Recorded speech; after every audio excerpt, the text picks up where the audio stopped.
Hello friends, welcome to study stage. तो आज की इस वीडियो में हम लोग विलोपन विधि और प्रतिस्थापन विधि से समीकरण हल करना सीखेंगे।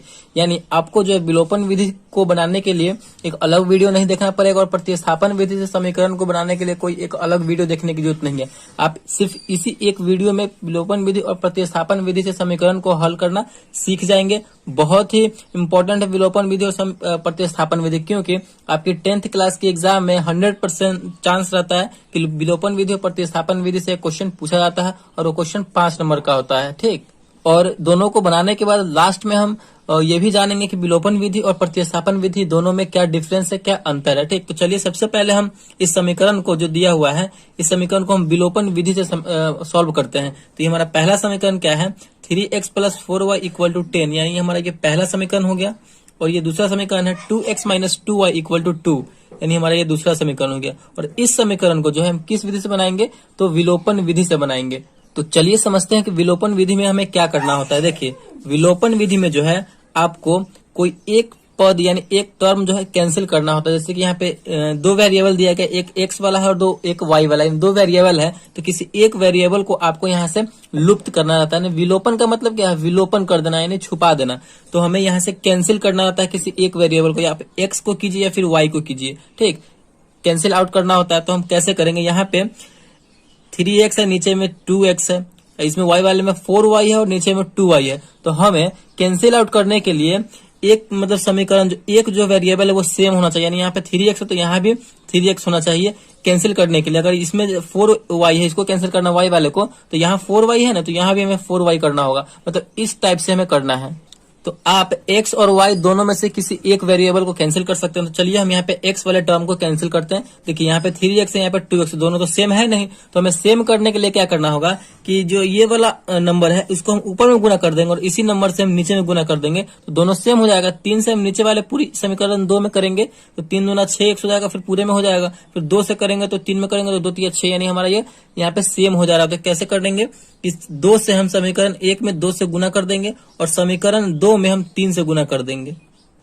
आप समझ रहे हैं ना, बस इसी टाइप से आपको करना है। मतलब आपको ध्यान से समझते चलना है। तो गुना करेंगे तो समीकरण 1 में जो है ये 2 से पूरा में गुना हो जाएगा। तो गुना कीजिए, हमारा नया समीकरण बन जाएगा 3 दूना 6x प्लस है तो प्लस, फिर 2 से 4 में करेंगे तो 4 दूना 8y = 10 में 2 से करेंगे तो 10 दूना 20। हमारा ये समीकरण तीसरा बन गया, हमारा ये नया समीकरण बन गया।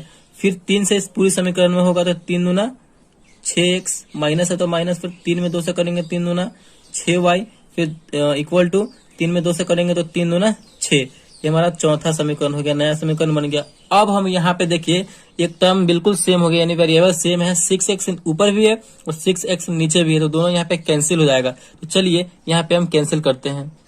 तो 6x प्लस में ऊपर भी और 6x नीचे में प्लस में है, तो इसको हम घटाएंगे तभी ना कैंसिल होगा। मतलब 6x में से 6x अगर घटेगा तो यहाँ पे 0 हो जाएगा, यहाँ पे कट जाएगा। तो यहाँ पे जैसे हम आप एग्जाम में लिखेंगे 10th क्लास के एग्जाम में, बोर्ड एग्जाम में, बिल्कुल उसी प्रकार हम बनाएंगे और जिससे कि आपको 5 में 5 नंबर मिल सके। तो यहाँ पे हम लिखेंगे समीकरण 3 और 4 को घटाने पर, समीकरण 3 और 4 को यहाँ पे हम घटाएंगे तो घटाइए 6x + 8y = 20 है हमारा तीसरा। चौथा है 6x - 6y = 6 है। तो इसे हम घटाएंगे, घटाइए। 6x प्लस में है और नीचे हम घटा रहे हैं तो माइनस का चिन्ह लगेगा, तो 6x यहाँ पे माइनस में हो गया, तो यहाँ पे ये कैंसिल हो जाएगा क्योंकि बराबर में कैंसिल हो जाएगा। देखिए नीचे वाले चिन्ह को हमेशा आपको देखते चलना है। आप यहाँ पे माइनस का चिन्ह हम क्या कर रहे हैं, तो घटा रहे हैं। तो माइनस यहाँ पहले से है, ऊपर वाले को नहीं देखना है, इसको देखना है। तो माइनस यहाँ पहले से है और हम माइनस कर रहे हैं, तो माइनस और माइनस मिलकर क्या होता है, तो प्लस होता है। तो अब हमारा ये दोनों जुड़ जाएगा, ऊपर वाला भी हमारा प्लस में हो गया, नीचे वाला भी हमारा प्लस में हो गया। ठीक, तो 8 और 6 को जोड़ेंगे तो हमारा हो जाएगा 14, y है तो y, घटा रहे हैं तो घटाइए। यहाँ पे प्लस का यहाँ पे चिन्ह है, माइनस है तो माइनस प्लस मिलकर होता है माइनस, तो घटाइए। 20 में से 6 जाएगा तो यहाँ पे हमारा बचेगा 14। तो y बराबर, y के वैल्यू निकालने के लिए क्या करना होगा, y को अकेला रखना होगा। तो y बराबर 14 तो अपने जगह पे है। अब 14 को गुना में है, बराबर को उधर जाएगा तो भाग में आ जाएगा, तो बट्टे में 14, 14/14 यानी 1। यानी हमारा जो है यहाँ पे y का वैल्यू निकल के चला आया, y = कितना आ गया, तो 1 आ गया। इस प्रकार हमारा y का वैल्यू निकल के आ गया। अब हम इसी y की मदद से समीकरण 1 में या फिर समीकरण 2 में y का वैल्यू रख देंगे तो हमारा x का वैल्यू भी निकल कर चला आएगा। तो चलिए हम समीकरण 1 में आप या फिर 2 में किसी में भी रख सकते हैं। तो समीकरण 1 में हम इस y का वैल्यू रखते हैं। तो चलिए हम समीकरण 1 में एक y का वैल्यू रखते हैं। y का हमारा मान निकल के आया है। तो यहाँ पे हम कैसे लिखेंगे, बजाबते से लिखेंगे समीकरण 1 में y का मान रखने पर। अगर आप इस प्रकार लिख के बनाएंगे तो बोर्ड में आपको बहुत ही अच्छे नंबर प्राप्त होंगे रखने पर। चलिए हमारा समीकरण 1 क्या है, 3x plus 4y equal to 10 है। तो हमें y का मान रखना है, यानी y के जगह पर 1 रखना है। तो यहाँ पे हो जाएगा 3x प्लस 4 और y के जगह पर 1 आया है तो 1 लिखेंगे बराबर 10। 3x प्लस 4 में 1 से गुना करेंगे तो 4 हो जाएगा बराबर 10। तो 3x बराबर क्या हो जाएगा, 4 प्लस में है, बराबर के उधर जाएगा तो माइनस में हो जाएगा। 10 तो अपने जगह पर है, ये ना उधर जा रहा है, तो प्लस है तो माइनस हो जाएगा, माइनस यहाँ पे 4 हो जाएगा। तो 3x बराबर क्या हो जाएगा, 10 में से 4 जाएगा तो बचेगा हमारा 6। तो x बराबर क्या हो जाएगा, 6 जगह पे है अपने।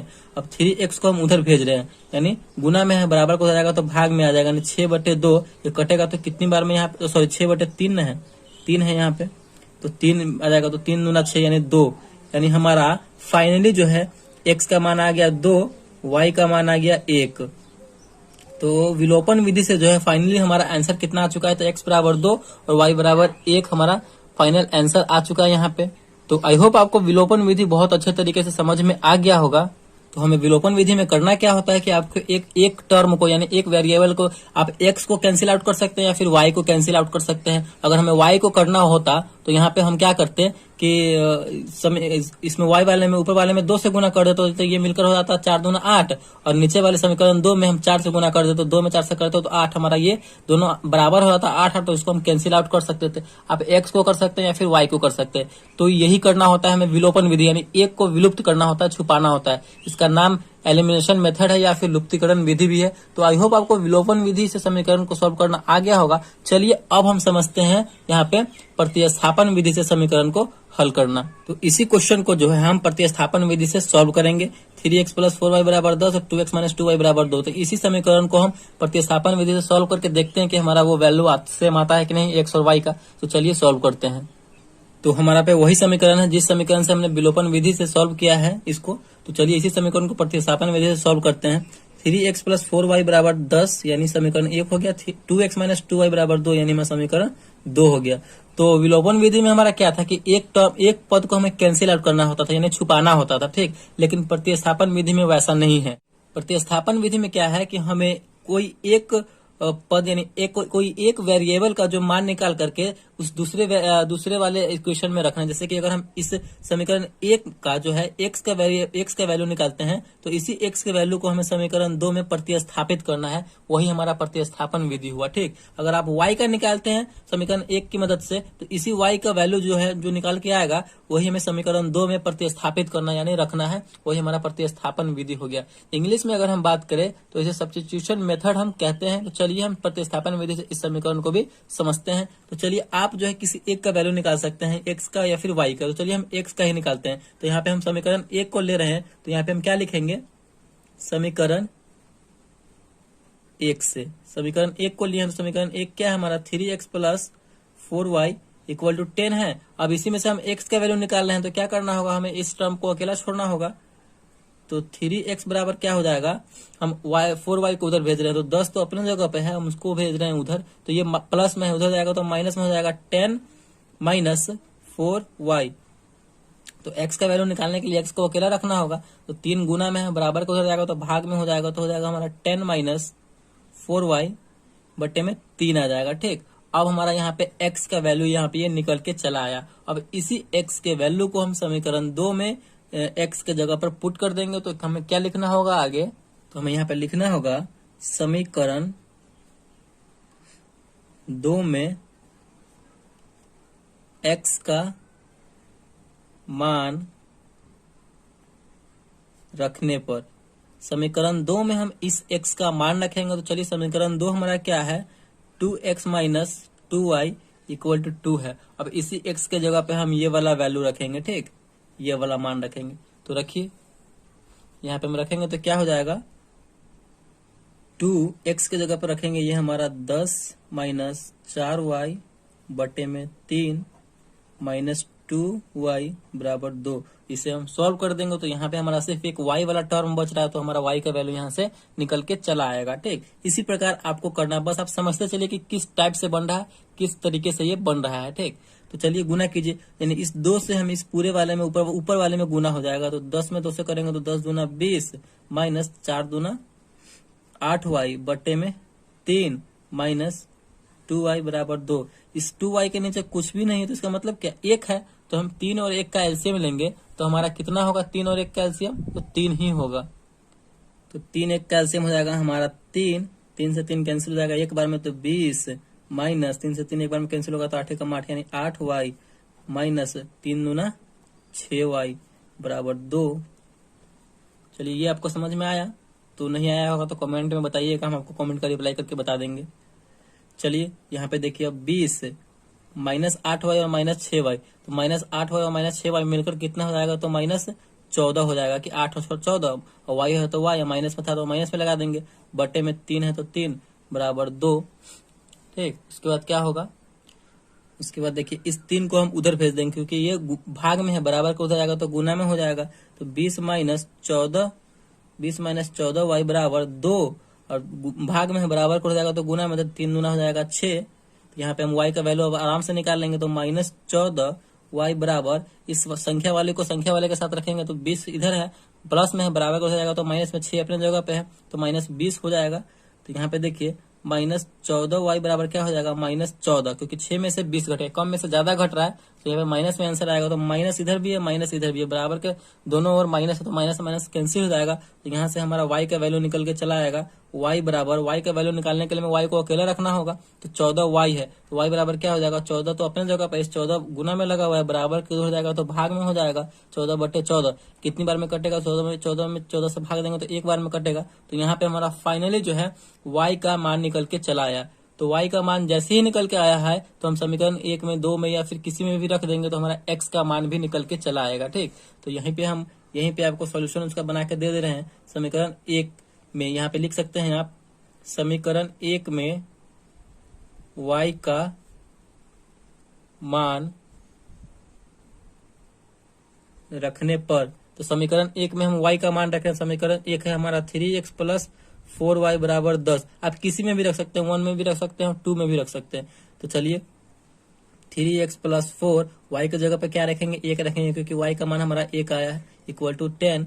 3x बराबर क्या हो जाएगा, देखिए 3x बराबर, हम उसको देखिए इस संख्या में 4 में 1 से गुना करेंगे तो 4 हो जाएगा, तो ये संख्या वाला इधर है और संख्या वाला भी इधर, तो संख्या वाला को संख्या वाले के साथ रखेंगे, 4 उधर चला जाएगा तो 10, और माइनस में 4 हो जाएगा, क्योंकि ये प्लस में है, बराबर को उधर जाएगा तो माइनस में। तो x बराबर क्या हो जाएगा, x का मान निकालने के लिए x को अकेला रखना होगा, तो 3 को हम उधर भेज देंगे, 10 में से 4 गया तो 6, और बट्टे में यहाँ पे भाग में चला जाएगा, क्योंकि यहाँ पे जो है 3 गुना में लगा हुआ है, बराबर को उधर जाएगा तो भाग में हो जाएगा, तो 6 में 3 से भाग दे देंगे, तो यहाँ पे हमारा कट के आ जाएगा 6 बटे 3 यानी 2। फाइनली जो है हमारा x बराबर हो जाएगा 2 और y बराबर हो जाएगा 1, यानी हमारा यहाँ पे प्रतिस्थापन विधि से भी हमारा वही वैल्यू आया, x बराबर 2 और y बराबर 1, और विलोपन विधि से भी हमारा वही मान आया था, x बराबर 2 और y बराबर 1। तो इसी तरीके से हम विलोपन विधि और प्रतिस्थापन विधि को सॉल्व करते हैं। अब समझते हैं कि विलोपन विधि और प्रतिस्थापन विधि में अंतर क्या है।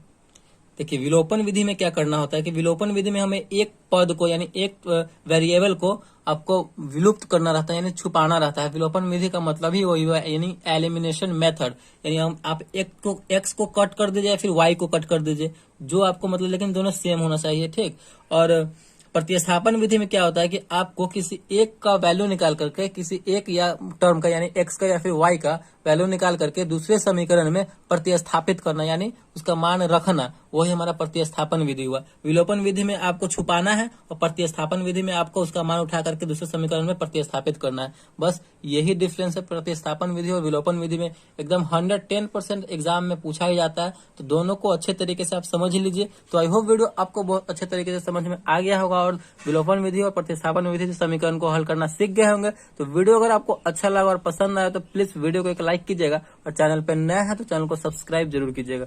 Thank you.